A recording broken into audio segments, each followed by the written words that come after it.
السلام عليكم ورحمة الله وبركاته. إن الحمد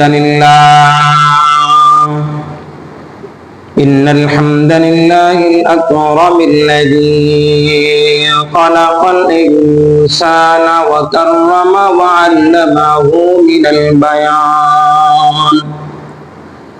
من البيان ما لم يعلم. বাড়াচ্ছেন না বলছেন যাচ্ছে ঠিকঠাক যাচ্ছে রয়ে থাক। فسبحان الذي لا يحصى امتنانه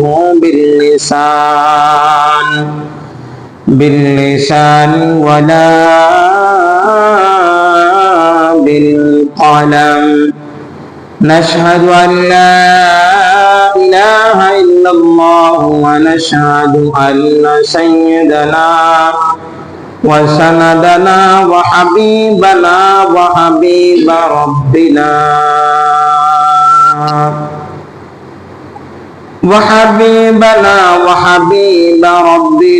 وحبيب طبيبنا ومولانا محمدا عبده ورسوله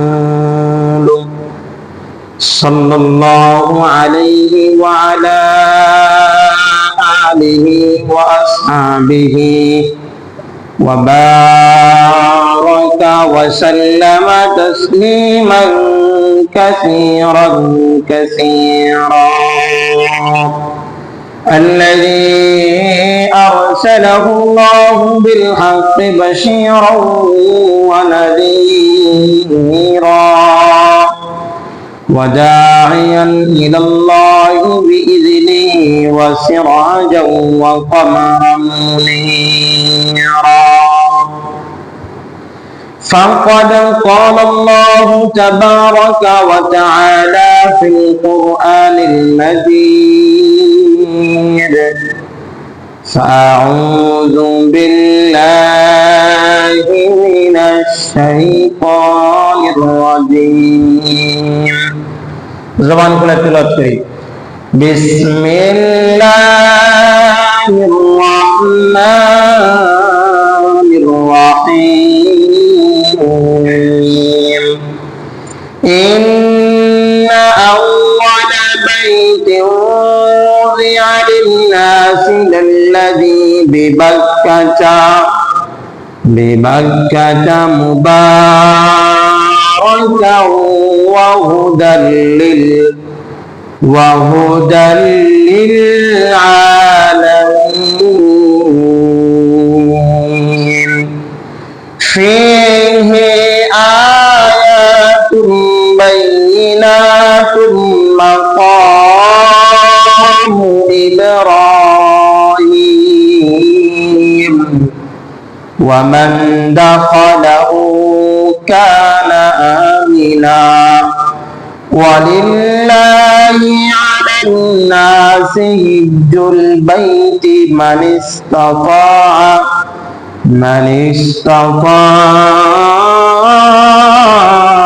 إليه سبيلا ومن كفر فإن الله غني عن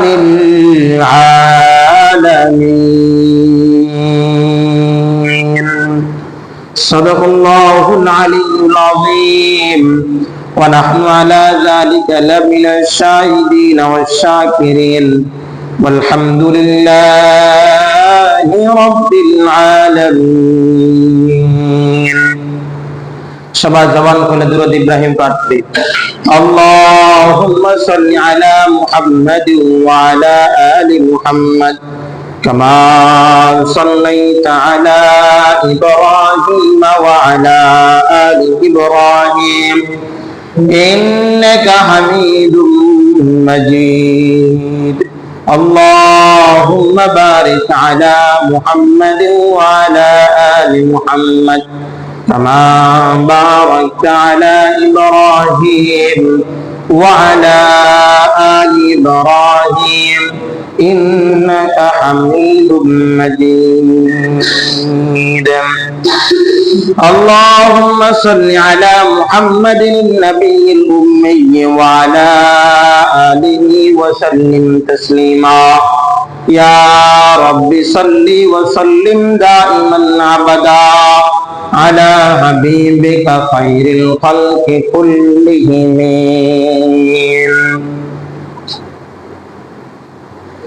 साहिल से लगा दे इश्क़ का सफीना, साहिल से लगा दे मेरे इश्क़ का सफीना. या रब मुझे दिखा दे मक्का व मदीना. या रब मुझे दिखा दे मक्का व मदीना. अल्हम्दुलिल्लाह. और रब्बे करीमेर दरबारे लाखों कोटी शुक्रिया যে রব্বে করিম আমাদেরকে অত্যন্ত মহব্বত করে ভালোবেসে, জাল্লা জাল্লা শানহু আমাদেরকে অত্যন্ত ভালোবেসে দুনিয়ার সকল ব্যস্ততা থেকে ফারেক করে আমাদেরকে মসজিদে পুনরায় আরেকটা জুমার নামাজ আদায়ের উদ্দেশ্যে আবার মসজিদে জামে মসজিদে আসার বসার কিছু কথা বলবার এবং শুনবার যে সুযোগ তৈরি করে দিলেন, এই জন্য রব্বে করিমের দরবারে শুকরিয়া আদায় করি, বলে আলহামদুলিল্লাহ. মুহতারাম হাজিরিন, দুনিয়ার জমিনে যা কিছু দেখি সব কিছু কার নিয়ামত? একটু কথা বলেন, সব কিছু কার নিয়ামত? আল্লাহ রাব্বুল ইজ্জাতুল জালালের নিয়ামত. আল্লাহ রাব্বুল ইজ্জাতুল জালাল এই নিয়ামত কাদের জন্য দিয়েছেন? আমাদের জন্য. আল্লাহ রাব্বুল ইজ্জাতুল জালাল শুধুমাত্র পাক পাখালি তরুলতা বিভিন্ন মাখলুককে সৃষ্টি করে, আসমান আর জমিন সৃষ্টি করে আমাদেরকে নিয়ামতের মধ্যে ডুবায় রাখছেন, বিষয়গুলো এমন না. বিষয়গুলো আরেকটু অ্যাডভান্স, আরেকটু আগায়া. আল্লাহ রাব্বুল ইজ্জাতুল জালাল চান আমি জান্নাতি মানুষ হই.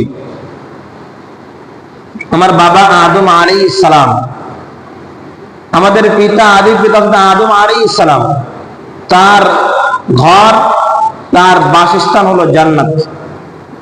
আল্লাহ রাব্বুল ইজ্জাতুল জালালও চান আমি আমার বাপের যে ঘর, যে পৈতৃক সম্পত্তি আছে জান্নাত, এই জান্নাতে আমি যেন যাইতে পারি. এই জন্য রব্বে করিম আমাকে আর আপনাকে বিভিন্ন সময়ে বিভিন্ন ভাবে বিভিন্ন মৌসুমে আমাকে বিভিন্ন ধরনের অফার দিয়ে থাকেন. আমলের অফার, আমলের মৌসুম আমাদেরকে দিয়ে থাকেন. রমজান মাস এটা পুরা বছরের মধ্যে সব থেকে দামি একটা মাস এবং সব থেকে আমলের বড় একটা মৌসুম. এরপরে রমজান চলে যাওয়ার পরে শাওয়াল চলে যায়, শাওয়াল চলে যাওয়ার পরে আসে জিলকদ, এই জিলকদও চলে যায়, জিলকদের পরে আসে জিলহজ. এই জিলহজ মাসটাও তেমনি ভাবে আমলের একটা মাস. এই জিলহজ মাসের মধ্যে আল্লাহ রাব্বুল ইজ্জাতুল জালাল আমাদের কাছ থেকে বড় কুরবানি নেন, বড় কৃতজ্ঞতার নজরানা নেন. আল্লাহ রাব্বুল ইজ্জাতুল জালাল আমাদের কাছ থেকে জিলহজ মাসে কৃতজ্ঞতার নজরানা নেন. কৃতজ্ঞতা, আমি যে আল্লাহ রাব্বুল ইজ্জাতুল জালালের শুকরিয়া আদায় করি, নিয়ামত পেয়ে শুকরিয়ার যে আদায় করি, শুকরিয়ার নজরানা, এই শুকরিয়ার প্রমাণ, এই শুকরিয়ার যেটা বিষয়, এটা আল্লাহ তাআলা আমার কাছ থেকে নেন. কিভাবে? আল্লাহ তাআলা বলেন যে আমি মানুষের উপরে হজ ফরজ করেছি, এটা জিলহজ মাসের মধ্যে. আল্লাহ রাব্বুল ইজ্জাতুল জালাল বলেন আমি মানুষের উপরে কুরবানিকে ওয়াজিব করেছি, এটাও জিলহজ মাসের মধ্যে. তো কুরবানি এটা বড় একটা কুরবানি, তো কুরবানি এটাকে আল্লাহ রাব্বুল ইজ্জাতুল জালাল যেমনি ভাবে আত্মার কুরবানি নেন, আত্মার ত্যাগ নেন, তেমনি ভাবে আল্লাহ রাব্বুল ইজ্জাতুল জালাল আমাদের কাছ থেকে অর্থেরও কি নেন? ত্যাগ নেন. আল্লাহ রাব্বুল ইজ্জাতুল জালাল তেমনি ভাবে আমাদের কাছ থেকে রব্বুল ইজ্জাতুল জালালের শুকরিয়াও নেন. দেখেন যে রব্বুল ইজ্জাতুল জালালের শুকরিয়া কেমন করি আমরা, এটা দেখেন আল্লাহ রব্বুল ইজ্জাতুল জালাল. তাহলে বুঝাইতে চাইলাম জিলহজ মাস এটা হচ্ছে আমলের মাস, আমলের মৌসুম। এটা একটা আমলের মাস, আমলের মৌসুম। এটার বেশি দিন বাকি নাই। জিলহজ মাস হয়তো আর আজকে এক জুমা চলে যাইতেছে, বাকি হয়তো আর 3 জুমা পরে জিলহজ মাস চলে আসবে। বর্তমান চলতেছে জিলকদ মাস। জিলকদ মাসের প্রথম জুমা, প্রথম সপ্তাহ আজকে। জিলকদ মাসটাও কম দামি না, এই জিলকদ মাসটাও কম দামি মাস না। এই জিলকদ মাসের মধ্যে হাজীগণ যারা, ওনারা কি করেন, ওনারা এই জিলকদ মাসের মধ্যে বাইতুল্লাহর জন্য সফর শুরু করেন, বাইতুল্লাহর জন্য সফর শুরু করেন। বিগত মাস যে চলে গেল, এই মাসের 29শে এপ্রিলে বাংলাদেশ থেকে হাজিদের প্রথম ফ্লাইট এটা উড্ডীন হয়েছে, তারা সফর শুরু করেছে। তাহলে এটাও কম দামি মাস না, যে মাসের মধ্যে আল্লাহর বান্দারা আল্লাহর ঘরের জন্য রওনা হয়। আল্লাহর ঘর দেখার যে আকাঙ্ক্ষা, যে স্প্রিয়া দিলের মধ্যে তৈরি হয়েছে, এটাকে নিয়ে তারা সামনে আগায়। তো আল্লাহ রাব্বুল ইজ্জত আল জালাল হযরত আদম আলাইহিস সালামকে দুনিয়ার জমিনে পাঠাইলেন। দুনিয়ার জমিনে পাঠায়া আল্লাহ রাব্বুল ইজ্জত আল জালাল প্রথম যে কাজটা করলেন সেটা হলো যে মানুষের ইবাদত গাহকে তৈরি করলেন।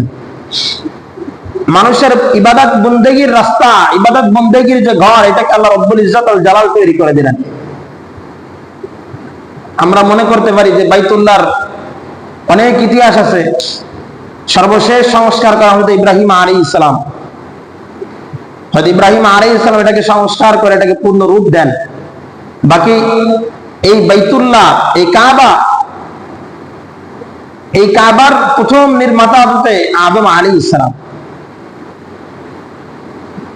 হযরত আদম আলাইহিস সালামকে আল্লাহ রাব্বুল ইজ্জত আল জালাল দুনিয়ার জমিনে পাঠাইলেন। দুনিয়ার জমিনে পাঠায়া আল্লাহ রাব্বুল ইজ্জত আল জালাল ঘোষণা করে দিলেন, হে আদম, তুমি তোমার বসবাসের জন্য ঘর তৈরি করবা না। প্রথম কাজ তোমার প্রথম কাজ হবে আমি রব্বুল ইজ্জত আল জালালের জন্য একটা ঘর নির্মাণ করা, যে ঘরের মধ্যে একদম কিয়ামত পর্যন্ত তোমার যত সন্তান আসবে, সমস্ত সন্তানগুলো সেই ঘরের মধ্যে ইবাদত বন্দেগী করতে পারবে। আল্লাহ রাব্বুল ইজ্জত আল জালাল এজন্যই তো কোরআনে কারীমের সূরা আল ইমরানের 96 নম্বর আয়াতের ভিতরে বলেন, ইন্না আউওয়ালা বাইতিন উযিয়া লিন-নাস। আল্লাহ রাব্বুল ইজ্জত আল জালাল ঘোষণা দিয়ে বলেন, ইন্না আউওয়ালা বাইতিন, প্রথম যে ঘরটা আমি নির্মাণ করলাম, এই ঘরটা এমনি এমনি নির্মাণ করি নাই। উযিয়া লিন-নাস, মানুষের উপকারের জন্য এটাকে নির্মাণ করা হয়েছে। বিবাক্কাতা আল্লাল্লাযী বিবাক্কাতা মুবারাকাও। আল্লাহ রাব্বুল ইজ্জত আল জালাল ঘোষণা করেন যে এই যে তোমরা যে বাইতুল্লাহ দেখতে পাও, কাবা ঘর দেখতে পাও, এইটার চতুর্পাশে আমি বরকত দিয়ে পরিপূর্ণ করে দিলাম। এমন ভাবে বরকত দিয়ে পরিপূর্ণ করে দিলাম, রব্বুল ইজ্জত আল জালাল আরো ঘোষণা করেন, ওয়া হুদাল লিল আলামিন। আল্লাহ রাব্বুল ইজ্জত আল জালাল বলেন, এই ঘরটা মানুষের উপকারে, কেমন উপকারে আসবে জানোনি? আল্লাহ রাব্বুল ইজ্জত আল জালাল বলেন, পুরা কুল কায়নাতের মধ্যে যত মাখলুক আছে, যত মানুষ আছে, সমস্ত মানুষের হিদায়াতের জরিয়া হবে এই বাইতুল্লাহ, প্রথম ঘরটা। চিল্লায় বলা যাবে কি সুবহানাল্লাহ? বাড়ি দেখবেন সুবহানাল্লাহ, একবারে কই দিলে হয়ে যাবে। আল্লাহর ঘরে সুবহানাল্লাহ বলতে ভয় আছে নাই? কোন বলেন, ভয় আছে কোন? হাদিসের মধ্যে আসছে জান্নাতের জমিন বড় উর্বর জমিন। জান্নাতের জমিন এটা কি? বড় উর্বর জমিন। এই জমিনের মধ্যে বান্দা যেটা লাগাবে ওইটাই ফসল হবে, ওইটাই বড় বড় আকার ধারণ করবে। এই কথা যখন রাসূল আকরাম সাল্লাল্লাহু আলাইহি ওয়াসাল্লাম সাহাবায়ে কেরামের সামনে বলতেছেন, তো সাহাবায়ে কেরাম বলতেছেন, ইয়া আল্লাহর রাসূল, যদি জান্নাতের জমিন বড় উর্বর জমিন হয়, জান্নাতের পানি বড় সুমিষ্ট পানি হয়, তাহলে জান্নাতের জমিনগুলো এরকম মরুভূমি কেন? কোনো ফল ফলাদির কোনো গাছ নাই, কোনো বৃক্ষ রাজি নাই, কারণ কি? কোনো বৃক্ষ নাই, কোনো কিছু নাই, তরুলতা নাই, কোনো কিছু নাই, কারণটা কি? আল্লাহর নবী সাল্লাল্লাহু আলাইহি ওয়াসাল্লাম বলেন, এক একটা জান্নাত এক একটা মানুষের জন্য বরাদ্দ করা। এবার এই জান্নাতের জমিন তো বড় উর্বর জমিন, এই জান্নাতের পানি তো বড় সুমিষ্ট পানি। এই জমিনের মধ্যে যেটা লাগানো হবে আর ওই পানি যে যে জায়গায় ব্যবহার করা হবে সেই জায়গাটা বড় উৎফুল্ল হবে, বড় উর্বর হয়ে সেটা ভালো কিছুর উপর ভালো কিছু ধারণ করবে। সাহাবায়ে কেরাম রাদিয়াল্লাহু তাআলা আনহুম আজমাইন তখন বললেন, তাহলে বিরান কেন, বিরান কেন? আল্লাহর নবী সাল্লাল্লাহু আলাইহি ওয়াসাল্লাম বললেন, এক একটা জমিন, এক একটা জান্নাতের জমিন, আল্লাহর সমস্ত বান্দা যারা আছে, মানুষ যারা আছে, বনি আদম যারা আছে, প্রত্যেকের জন্য এক একটা করে জান্নাত বরাদ্দ করা। এবার যে ব্যক্তি যত গাছ পারে ওই জান্নাতের জমিনের মধ্যে লাগায় নেবে, তখন সাহাবায়ে কেরাম রাদিয়াল্লাহু তাআলা আনহুম আজমাইন রাসূল আকরাম সাল্লাল্লাহু আলাইহি ওয়াসাল্লামের কাছে জিজ্ঞাসা করলেন, জমিন থেকে, দুনিয়ার জমিন থেকে আখিরাতের জমিনে কিভাবে গাছ লাগাবো ইয়া আল্লাহর রাসূল? এই পদ্ধতি তো আমাদের জানা নাই, একটু জানায় দেন না। আল্লাহর নবী সাল্লাল্লাহু আলাইহি ওয়াসাল্লাম বলেন, যদি কোন বান্দা একবার সুবহানাল্লাহ বলে, চিল্লায়া চিল্লায়া সুবহানাল্লাহ বলে, তাহলে তার জমিনের মধ্যে একটা গাছ লাগানো হবে, আর সেই গাছটা ওই জান্নাতের উর্বর জমির কারণে, উর্বর ভূমির কারণে এত বিস্তৃত হবে, এত বড় হবে যে আরবের মধ্যে দ্রুতগামী যে উট আছে, দ্রুতগামী যে উট আছে, এই উটটা 500 বছর দৌড়ায়াও এই যে গাছ আছে, গাছের ছায়াটা শেষ করতে পারবে না। চিল্লায় বলা যাবে কি সুবহানাল্লাহ?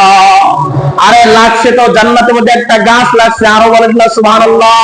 আরো একটা গাছ লাগছে, চিল্লা বলেন সুবহানাল্লাহ? আরো একটা লাগছে, চিল্লা বলেন সুবহানাল্লাহ? এভাবে যতবার আপনি সুবহানাল্লাহ, আলহামদুলিল্লাহ, আল্লাহু আকবার, লা ইলাহা ইল্লাল্লাহ বলতে থাকবেন, ততবার জান্নাতের জমিন সাজতে থাকবে। কার জন্য? আমার জন্য। জান্নাতের জমিন সাজবে তো আমার জন্য সাজবে। এজন্য আমার জমিনকে সাজানোর দায়িত্ব কার? আমার দায়িত্ব। এজন্য আল্লাহর ঘরে বসে বসে চিল্লায় চিল্লায় সুবহানাল্লাহ, আলহামদুলিল্লাহ বলা যাবে তো ইনশাআল্লাহ? আল্লাহ কবুল করুন। আমিন। যে কথা বলতেছিলাম, আল্লাহ রাব্বুল ইজ্জত ওয়াল জালাল কোরআনে কারীমের ভিতরে বলেন যে এই যে প্রথম যে ঘরটা তোমরা দেখতেছো, বাইতুল্লাহ যেটা দেখতেছো, এটা দুনিয়ার জমিনে প্রথম ঘর। আল্লাহ রাব্বুল ইজ্জত ওয়াল জালাল আমাদেরকে কতটা ভালোবাসেন, আমাদেরকে কতটা মহব্বত করেন, আমাদের প্রেমে রব্বুল ইজ্জত ওয়াল জালাল কি পরিমাণ পড়েছেন আমাদের প্রেমে, যে আল্লাহ রাব্বুল ইজ্জত ওয়াল জালাল প্রথম যে ঘরটা বানাইলেন, এই ঘরটা আদমের জন্য বানান নাই, এই ঘরটা আদমের বসবাসের জন্য বানান নাই। আল্লাহ রাব্বুল ইজ্জত ওয়াল জালাল ঘোষণা দিলেন, প্রথম এমন একটা ঘর তুমি বানাবা যে ঘরটা পুরা আলমের জন্য, মাগরিব থেকে মাশরিক আর শিমাল থেকে জুনুব পর্যন্ত এই কুল আর কায়নাতে যা কিছু আছে সব কিছুর কল্যাণের জন্য তুমি এই ঘরটা বানাবা। আর আদম আলাইহিস সালাম এসে সেই ঘরটা বানাইছেন, এই ঘরটা ইবাদতগাহ বানাইছেন। এখন এত সময়ের আলোচনা যদি আপনারা বুঝে থাকেন, তাহলে আপনাদের কাছে প্রশ্ন হলো যে আল্লাহ রাব্বুল ইজ্জত ওয়াল জালাল প্রথমে কি মানুষের ঘর সাজাইছেন না ইবাদত বন্দেগীর ঘর সাজাইছেন? ইবাদত বন্দেগীর ঘর সাজাইছেন। আমার জন্য উচিত কি মসজিদ সাজানো না ঘর সাজানো? মসজিদ সাজানো। মসজিদকে টাইলস দিয়ে সাজাতে হবে আর ঝাড়ু দিয়ে সাজাতে হবে না মুসাল্লিতে সাজাতে হবে? মুসাল্লিতে সাজাতে হবে। মসজিদ যার বাড়িতে সাজাইলাম, মুসাল্লি নাই, এই মসজিদের কোনো ফায়দা নেই। কিন্তু মসজিদের উপরে চাল আছে টিনের গোল পাতার, আর নিচে আছে চট, সাওয়ায়ের চট রয়েছে, আর এই মসজিদে মুসাল্লি ভরা। ফজরেও পরিপূর্ণ মুসাল্লি হয়, জুমায় যেমন মুসাল্লি হয় ফজরে ঠিক তেমনই মুসাল্লি হয়, জুমায় যেমন মুসাল্লি হয় আসরে ঠিক তেমন মুসাল্লি হয়, মাগরিবেও ঠিক তেমন, ইশাও ঠিক তেমন, তাহলে ওই মসজিদে সুন্দর মসজিদ। এই জন্য আমাদেরকে হজের আলোচনা থেকে শিক্ষা নিতে হবে যে ঘর সাজাইছেন আল্লাহ রাব্বুল ইজ্জত ওয়াল জালাল, প্রথম সেটা হলো মসজিদ। আমাদের কাজ হবে সেটা হলো মসজিদ সাজানো, মুসাল্লি দিয়ে মসজিদ সাজানো। আল্লাহ রাব্বুল ইজ্জত ওয়াল জালাল আদম আলাইহিস সালামের এই ঘর বানানো শেষ হয়ে যাওয়ার পরে এই ঘরটা আস্তে আস্তে কিছুটা অকার্য, এই কিছুটা এটার পিছনে মেহনত করার না কারণে, এটা পরিচর্যা করার না করার কারণে এটা কিছুটা ধ্বংসের কাতারে চলে যায়, কিছুটা ভেঙ্গে চুরে নষ্ট হয়ে যাইতে শুরু করে। একটা পর্যায়ে ইব্রাহিম আলাইহিস সালামকে আল্লাহ রাব্বুল ইজ্জত ওয়াল জালাল বলেন, হে আমার ইব্রাহিম, আপনি কি করেন? আপনি এই বাইতুল্লাহকে, আপনি এই ঘরকে, দুনিয়ার জমিনের প্রথমে ঘরকে আপনি সুন্দর করে আবার নতুন করে রূপ দান করেন, সাজান। আল্লাহ রাব্বুল ইজ্জত ওয়াল জালালের কথা অনুযায়ী হযরত ইব্রাহিম আলাইহিস সালাম এই ঘর আল্লাহ তাআলার এই ঘর সাজানোর কাজে নেমে পড়লেন। আল্লাহ রাব্বুল ইজ্জত ওয়াল জালালের ঘর সাজাইতে শুরু করলেন। একটা পর্যায়ে গিয়ে উনি যখন ঘর সাজানো শুরু করলেন, ঘর সাজাইতে সাজাইতে, ঘরের কাজ করতে করতে, চতুর সাইডে পিলার আর সীমানার কাজ করতে করতে একটা পর্যায়ে আর হাতে পায় না, নাগাল পায় না, জমিনে দাঁড়া দাঁড়া উপরে কাজ করার মতো ক্ষমতা আর তার থাকে না। এবার হযরত ইব্রাহিম আলাইহিস সালাম আল্লাহ রাব্বুল ইজ্জত ওয়াল জালালের কাছে অভিযোগ জানায়, ইয়া রব, আমি এবার কিভাবে আপনার এই ঘরের কাজ করব, আমাকে একটু জানায়া দেন না। আল্লাহ রাব্বুল ইজ্জত ওয়াল জালাল বলেন, একটুখানি অপেক্ষা করো, একটুখানি অপেক্ষা করো, আমি তোমার জন্য জান্নাতের মধ্য থেকে লিফট পাঠাইতেছি। চিল্লায়া বলেন না সুবহানাল্লাহ। আল্লাহ রাব্বুল ইজ্জত ওয়াল জালাল একটা পাথর পাঠালেন, জান্নাতি পাথর, যেটা দুনিয়ার জমিনের প্রথম লিফট। দুনিয়ার জমিনের প্রথম লিফট। বলে কেমন লিফট? বলে যখন হযরত ইব্রাহিম আলাইহিস সালামের কাজের প্রয়োজন হয়, ওই পাথরের উপরে দাঁড়ায়। পাথরের উপরে দাঁড়ানোর পরে হযরত ইব্রাহিম আলাইহিস সালামের যতটুকু প্রয়োজন পাথর ঠিক ততটুকু উপরে ওঠে, আবার যতটুকু প্রয়োজন ঠিক ততটুকুই নিচে নামে। লিফটের কাজ হলো মানুষকে উপরে নিয়ে যাওয়া আবার নিচে নিয়ে আসা। এই পাথরটাও ঠিক হযরত ইব্রাহিম আলাইহিস সালামের সাথে লিফটের কাজ করে করে ইব্রাহিম আলাইহিস সালামকে বাইতুল্লাহর পূর্ণ রূপ দেওয়ার কাজে সহযোগিতা করেছেন। এজন্য আল্লাহ রাব্বুল ইজ্জত ওয়াল জালাল সূরা আল ইমরানের মধ্যে 97 নম্বর আয়াতের ভিতরে বলেন, ফীহি আয়াতুম বাইয়িনাতুম মাকামু ইব্রাহিম। আল্লাহ রাব্বুল ইজ্জত ওয়াল জালাল বলেন, ওই জায়গার মধ্যে বাইতুল্লাহর পাশে তোমরা তাকায় দেখো, মাকামে ইব্রাহিমের নিদর্শন রয়েছে। যে বর্তমান যে জায়গার নাম হলো মাকামে ইব্রাহিম, যে পাথরটার নাম মাকামে ইব্রাহিম, ওই পাথরটার সাহায্যে ইব্রাহিম আলাইহিস সালাম বাইতুল্লাহর পূর্ণ রূপ দান করেছিলেন। এবার যখন বাইতুল্লাহর কাজ শেষ হয়ে গেল, হযরত ইব্রাহিম আলাইহিস সালাম আল্লাহ রাব্বুল ইজ্জত ওয়াল জালালকে বললেন, হে আল্লাহ, আপনার কথা অনুযায়ী, আপনার হুকুম অনুযায়ী, আপনার আদেশ অনুযায়ী বাইতুল্লাহর কাজ পূর্ণ রূপ দিলাম, পূর্ণ রূপ দিয়ে দিয়েছি। বাইতুল্লাহর কাজ শেষ হয়ে গেছে, আপনার ঘরের কাজ শেষ হয়ে গেছে। এখন বলেন করণীয় কি? আল্লাহ রাব্বুল ইজ্জত ওয়াল জালাল বলেন, ঘর বানাইছো তুমি, এবার তোমাকে এই ঘরটা পরিষ্কার পবিত্র রাখতে হবে। এই ঘরের পবিত্রতা রক্ষা করার দায়িত্ব তোমার। এই ঘরটা মুছতে হবে, পরিষ্কার করতে হবে, এটা দায়িত্ব তোমার। সুতরাং আজকে এখান থেকে বুঝে আসেন, মসজিদের সভাপতি, মসজিদের সেক্রেটারি আর ক্যাশিয়ার হওয়ার মানে হলো এটা না যে মুসাল্লিদের উপরে এসে খবরদারি করা, ইমামের উপরে আর মুয়াজ্জিনের উপরে খবরদারি করা। এটার মানে হলো জমিদাতা, প্রতিষ্ঠাতার। এটার মানে হলো আমি আল্লাহর ঘর বানাইছি, এবার আমাকে এই ঘর পবিত্রতা রক্ষা করতে হবে। এই ঘর পরিষ্কার পরিচ্ছন্নতা রক্ষা করার দায়িত্ব কিন্তু আমার, কারণ প্রতিষ্ঠাতা হলাম আমি, নির্মাতা হলাম আমি। আল্লাহ রাব্বুল ইজ্জত ওয়াল জালাল আমাকে সভাপতি বানায়া আমার উপরে করুণার দয়া দিয়েছেন, আমার উপরে রহমতের দৃষ্টি আল্লাহ রাব্বুল ইজ্জত ওয়াল জালাল দিয়েছেন। এটার সংস্কার করা, এটার খেদমত করা, এটা পরিষ্কার পরিচ্ছন্ন করার দায়িত্ব আমার। এখান থেকে প্রমাণিত, এটা আমার কথা না, এটা কোরআনে কারীমের কথা। এবার যখন আল্লাহ রাব্বুল ইজ্জত ওয়াল জালাল এই ঘোষণা দিলেন। হযরত ইব্রাহিম আলাইহিস সালাম আল্লাহ রাব্বুল ইজ্জাতুল জালালের সাথে কথোপকথন করতেছেন। মসজিদ বানানোর কাজ শেষ হয়ে গেল। এবার হযরত ইব্রাহিম আলাইহিস সালাম করলেন, প্রথম কাজ হবে তোমার যে তুমি মসজিদ পরিষ্কার রাখো।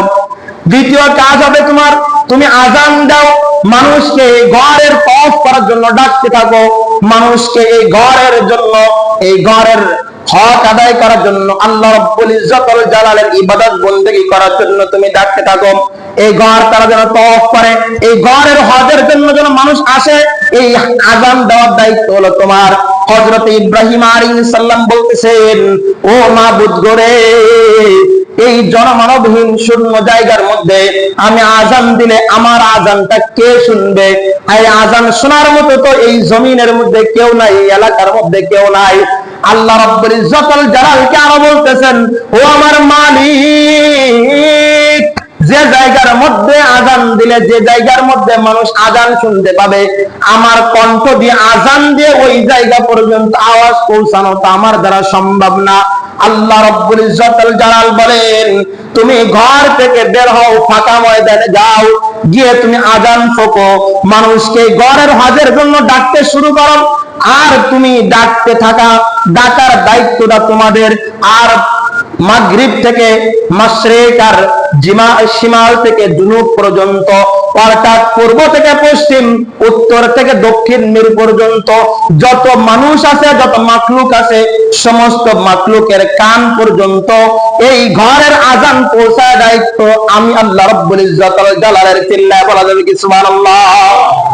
আল্লাহ রাব্বুল ইজ্জাতুল জালালের হুকুম শুনেন এবার হযরত ইব্রাহিম আলাইহিস সালাম আযান ফুঁকেছেন, আযান দিয়েছেন। হযরত ইব্রাহিম আলাইহিস সালামের আযান আল্লাহ রাব্বুল ইজ্জাতুল জালাল একেবারে পূর্ব থেকে পশ্চিম, উত্তর থেকে দক্ষিণ, একটা জমিনের, এই জমিনের একটা কিঞ্চিত জায়গা আল্লাহ রাব্বুল ইজ্জাতুল জালাল বাদ দেয় নাই।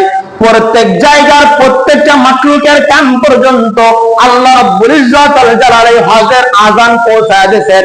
কিয়ামত পর্যন্ত মানুষ হযরত ইব্রাহিম আলাইহিস সালামের এই ডাকে সাড়া দিয়ে লাব্বাইক লাব্বাইক বলে বলে একদম পৃথিবীর একদম এক প্রান্ত থেকে আরেক প্রান্ত থেকে মানুষ এসে এসে ওই বাইতুল্লাহ তওয়াফ করবে। চিল্লা বলেন, কার হুকুম ছিল?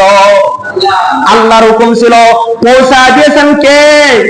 আরেকটু চিল্লা বলেন না, কে পৌঁছাইছেন আযান?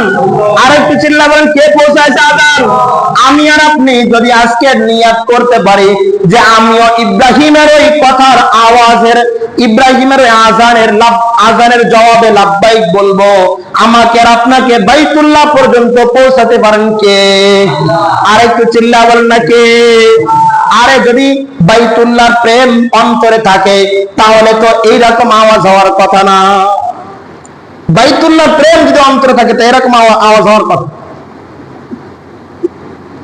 বাইতুল্লাহর প্রেম কাকে বলে জানেন? বাইতুল্লাহর প্রেম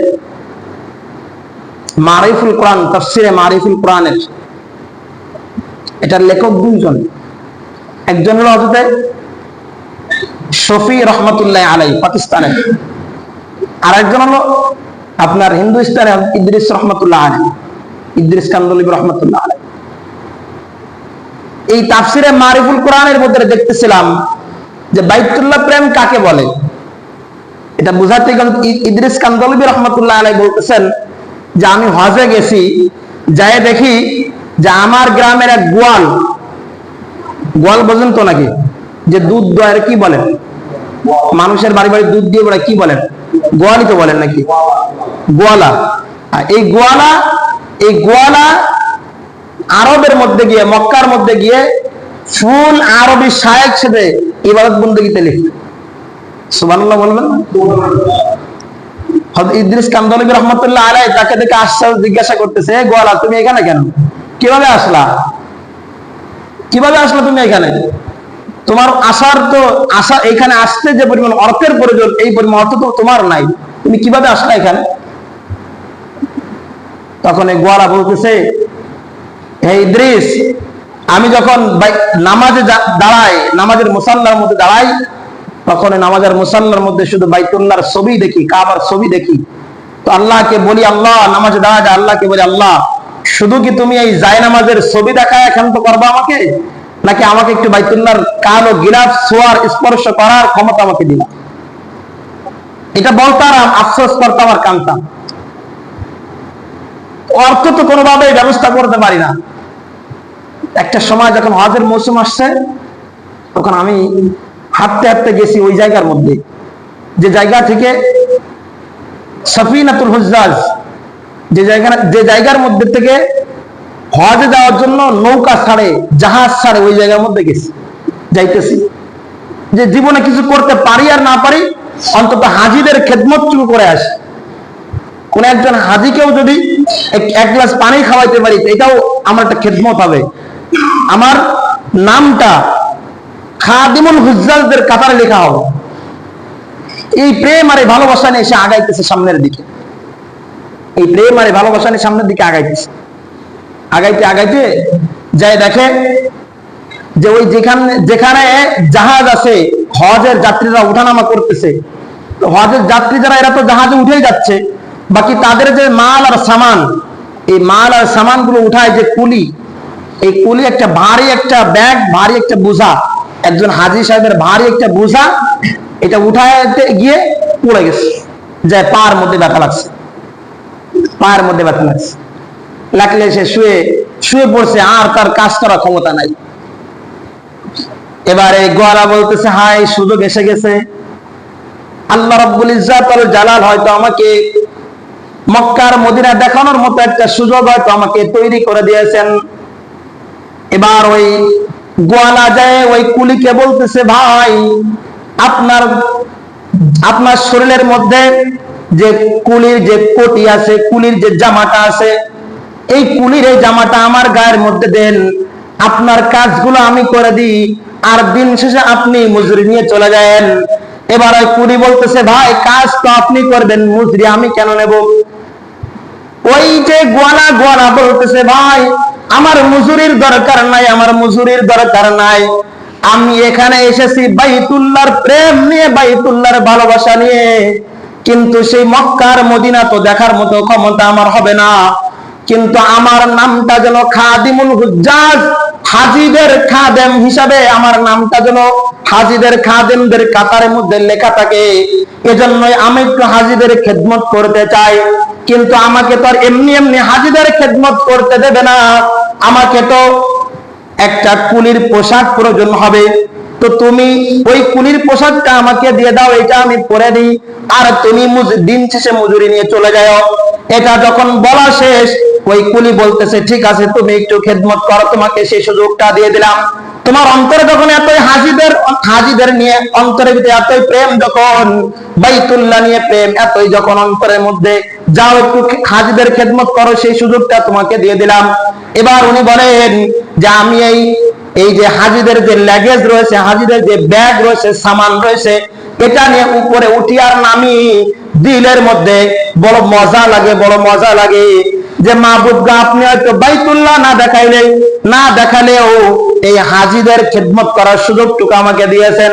এবার যখন এই কাজ করতে করতেন, যখন হাজিদের সফিনা, হাজিদের যে জাহাজ আছে, এটা যখন ছাড়ার সময় হয়ে গেল, তখন এবার উপর থেকে আমি এই কুলির যে কোট আছে এটাকে ছুড়ে দিয়ে বললাম, ভাই কুলি তুই তোর কোটটা নে না, আমি এই জাহাজের মধ্যে করে একটু যাইতে থাকি, একটু এখানে একটু সময় কালক্ষেপণ করে। কত মানুষ তো বাদাম চানাচুর বিক্রি করতে করতে কত দূর পর্যন্ত যায়, আমি একটু এই জাহাজের মধ্যে অবস্থান করতে থাকি, আমাকে কিছু দূর নিয়ে তো আর সাগরের মধ্যে ফেলে দেবে না, আমাকে তো আর মেরে ফেলবে না। এই ধ্যান আর ধারণা আর এই ভালোবাসা নিয়ে আমি ওই যে জাহাজ ছেড়ে দিয়েছে, ওই জাহাজের মধ্যে চলতে শুরু করেছি। চলতে চলতে একটা পর্যায়ে সামনে জিদ্দা বন্দর দেখা যায়। জিদ্দা বন্দর যখন দেখা যায়, ওই জিদ্দা বন্দরের কাছাকাছি আসলে জাহাজের নাবিক যারা আছে তারা বলতেছে, ভাই হাজি, আপনাদেরকে একটু পরে জিদ্দা বন্দরে নামানো হবে। এই জিদ্দা বন্দরে যখন নামানো হবে, এই জিদ্দা বন্দরে নামানোর জন্য ভিতর দিয়ে ঢোকার জন্য আপনারা আপনাদের পাসপোর্ট যে কাগজপাতি আছে এগুলো নিয়ে সিরিয়ালবদ্ধ ভাবে দাঁড়ায় যান। হাজিরা ওই জিদ্দা বন্দর দেখতে পেয়ে এবার চিল্লা লাব্বাইক আল্লাহুম্মা লাব্বাইক লা শারিকা লাব্বাইক তালবিয়া পড়তেছে। কিন্তু ওই যে গোয়ালার অন্তরের মধ্যে তো ভয় শুরু হয়ে গেছে যে আমাকে তো এই যে জিদ্দা বন্দর দিয়ে যে আমি ঢুকবো ভিতরে ঢুকতে গেলেই তো আমাকে পাসপোর্ট চাবে, এটা না দিলে তো আমি ঢুকতে পারবো না। তাহলে আমার করণীয় কি? এই যে চিন্তা সেই কাজ। এবার চিন্তা করতেছে আমি আল্লাহর উপরে ভরসা করে যে এই পর্যন্ত এসেছি, আল্লাহ চাইলেই হয়তো আমাকে আরো একটু পৌঁছায় দেবে। আল্লাহর উপরে ভরসা করে নিয়ে সে কিন্তু নদীর মধ্যে, সাগরের মধ্যে ঝাঁপ দিয়েছেন। সাগরের মধ্যে ঝাঁপ দেওয়ার পরে সে যখন কিনারায় যাইতে চায়, কিনারায় যখন যাইতে চায়, যাইতে যাইতে দেখে একটা ঘর, পুরো একটা ঘর। এই ঘরের মধ্যে একটা বাতি জ্বলতেছে, বাতি। এখন উনি আস্তে আস্তে ওই ঘরের পিছনে যায় লুকাইছে। লুকানোর পরে দেখে এই ঘর থেকে একটা বাচ্চার প্রচুর পরিমাণে কান্নার আওয়াজ আসতেছে। ওই যে বাড়ির যে বাচ্চা প্রচুর পরিমাণে কান্নাকাটি করে, ওই যে গার্জিয়ান থাকে, মা হোক, বাবা হোক, দাদা হোক, দাদি হোক না কেন, সে চিন্তা করে যে বাচ্চা কান্না বন্ধ করুক, যেটা প্রয়োজন সেটাই তাকে দেব, যেটা প্রয়োজন, যা প্রয়োজন তাই তাকে দেব, কিন্তু সে কান্না বন্ধ করুক। এবার উনি দেখতেছে যে এর সমস্যা কি, এটা আমাকে দেখতে হবে। উনি দেখেন যে এই যে বাচ্চা কান্না করার মূল কারণ হলো মায়ের স্থানের মধ্যে দুধ নাই, দুধ পাইতেছে না, দুধ খায় সে তৃপ্তি হইতেছে না, এই জন্য কান্নাকাটি করতেছে। কিন্তু গরুর গোয়ালের মধ্যে একটা গরু আছে, এই গরুটাও যে তারা দুধ দহন করবে এটাও তারা পারতেছে না। ছোট্ট একটা পাত্র নিয়ে যায়, গরুর কাছে যখন যায় গরু একটা লাথি মারে, আবারও চলে আসে। এটা দেখে দেখে হাসতেছে গোয়ালা, চিন্তা করতেছে হায় এটা তো সামান্য একটু কাজ, আর এই কাজের জন্য এই বাচ্চাটা কাঁদতেছে।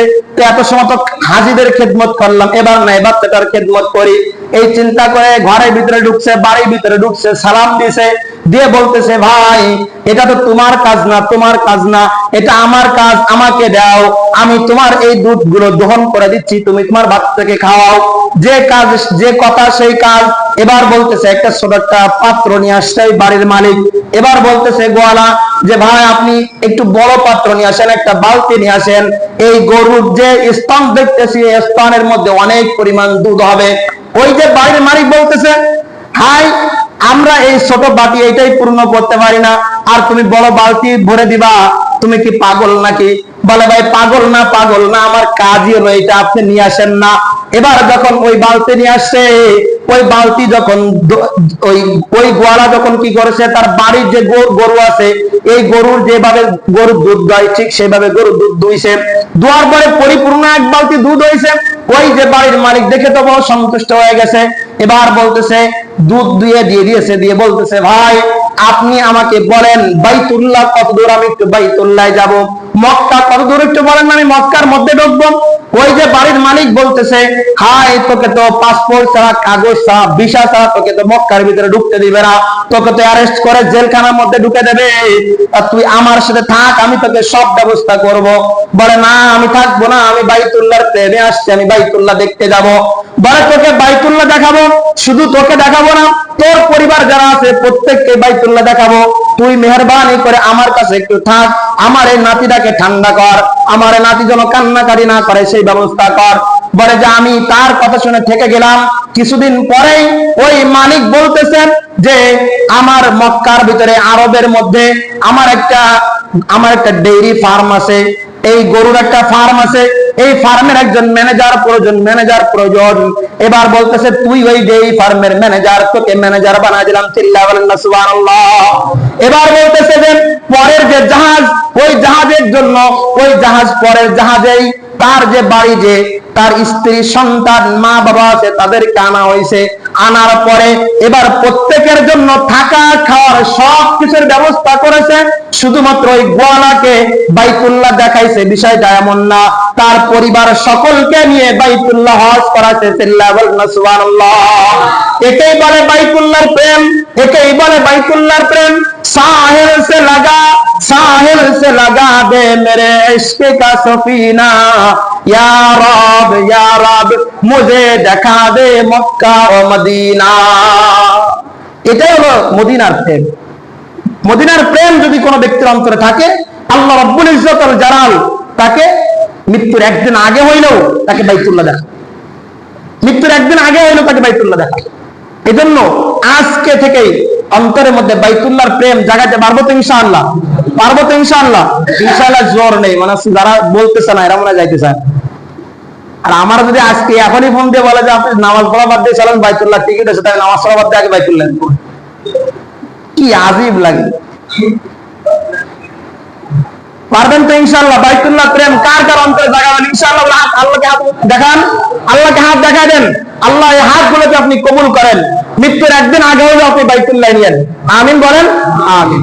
আল্লাহ রাব্বুল ইজ্জত আল জালাল আমাদেরকে অন্তরের ভিতরে বাইতুল্লাহর প্রেম জাগায় নিয়ে, বাইতুল্লাহ যে হজ, এই হজ করা, ছোট্ট একটা মাসালা বলেই কথাকে শেষ করে দিচ্ছি।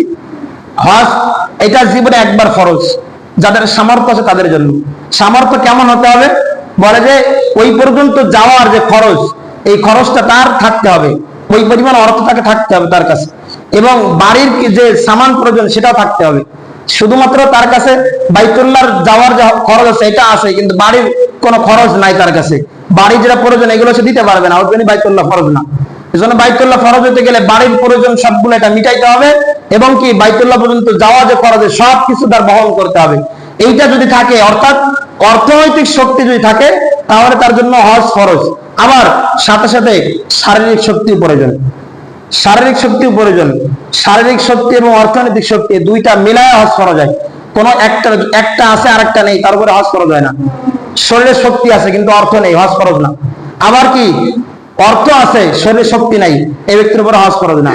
এখন যদি মনে করেন আমার উপরে যুবক বয়সে হজ ফরজ হয়েছে, যুবক বয়সে কি হজ ফরজ হয়েছে, আমার ফরজ হওয়ার পরে আমি তাল বাহানা করতে করতে করতে করতে বয়স শেষ হয়ে গেছে, এখন আর কি শক্তি নাই। এখন যদি বলি যে আমার উপর তো হজ ফরজ না, আমার শক্তি নাই, তাহলে হবে না। তাহলে আপনি হক নষ্ট করেছেন, একটা ফরজ বিধানকে আপনি তরক করেছেন। এই জন্য সব থেকে উত্তম হলো, ফুকাহা একরাম বলেন, যখনই হজ ফরজ হয় তখনই হজ করা, যখনই হজ ফরজ হয় সাথে সাথে হজ করে নেওয়া। তা না হইলে আপনার উপরে যে হজটা ফরজ হলো, এই হজটাকে আপনি কালক্ষেপণ করতেছেন, এই হজ কিন্তু আপনার উপরে ফরজ হয়েই থাকলো। এবার আপনি মনে করেন নিয়াত করতেছেন যে এবছর না আগামী বছর যাবো, আগামী বছর কোন একটা বালা মুসিবতের কারণে আপনার টাকা শেষ হয়ে গেল, অর্থ শেষ হয়ে গেল, আরো একটা পরের বছর আরো কোনো বালা মুসিবতের কারণে অর্থ শেষ হয়ে গেল, আপনার উপরে ফরজ কিন্তু আছে, এটা কিন্তু শেষ হয়নি, এই ফরজ কিন্তু আদায় করতেই হবে। এজন্য মানে উত্তম হলো যখনই হজ ফরজ হয় সাথে সাথে হজ করে নেওয়া। আল্লাহ রাব্বুল ইজ্জত আল জালাল আমাদেরকে বাইতুল্লাহ হজ করার জন্য কবুল করেন, সবাই বলে আমিন। যারা সুন্নাত পেয়ে সুন্নাত